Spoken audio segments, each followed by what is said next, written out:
Hello all homemade chicken pizza recipe பார்த்துலாமா. இதுக்கு first dough prepare பண்ணுறதுக்காக 2 spoon sugar and 1 spoon yeast 50 ml lukewarm water add பண்ணிவிட்டு ஒரு 10 மினிட்ஸ்க்கு அப்படியே விட்டுடலாம். அது நல்லா ஆக்டிவேட் ஆகி வந்ததுக்கப்புறமா 2.5 கப் அளவுக்கு மைதா மாவை ஜலிச்சு இதில் ஆட் பண்ணிக்கிறேன். இதை இப்போ நல்லா பிசைய ஆரம்பிச்சிடலாம். இதில் ஒரு அரை ஸ்பூன் உப்பும் ஆட் பண்ணிக்கலாம். இது நல்லா மிக்ஸ் பண்ணலாம். ஒரு மாதிரி கையில் ஒட்டி அந்த கன்சிஸ்டன்சியில் தான் வரும். மேலே கொஞ்சமாக ஒரு ஸ்பூன் அளவுக்கு ஆயிலை நல்லா போட்டுட்டு நல்லா பஞ்ச் பண்ணி நீட் பண்ணணும். அப்போ தான் நமக்கு டோ நல்லா சாஃப்டாக வரும். டோவை நல்லா நீட் பண்ணிவிட்டு இந்த மாதிரி க்ளோஸ் பண்ணி வச்சிடலாம். ஒரு 1.5 ஹவர்ஸில் இது நல்லா டபுள் த சைஸ் ஆகி வரும்.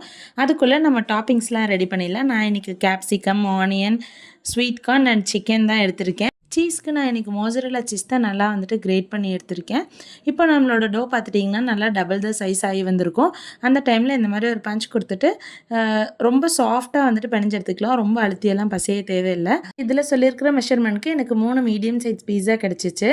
வீடியோவில் காமிச்சிருக்கிற மாதிரி இந்த பீட்சாவை பரத்திட்டு அதில் சைடில் மட்டும் நமக்கு திக்காக இருக்கிற மாதிரி பார்த்துக்கலாம். அதுக்குள்ளேயே நம்ம டாப்பிங்ஸ்லாம் போட ஆரம்பிச்சிடலாம். நான் ஹோம்மேடு பீட்சா சாஸ் அது மேலே மோசரல்லா சீஸ் ஒரு லேயர் போட்டிருக்கேன்.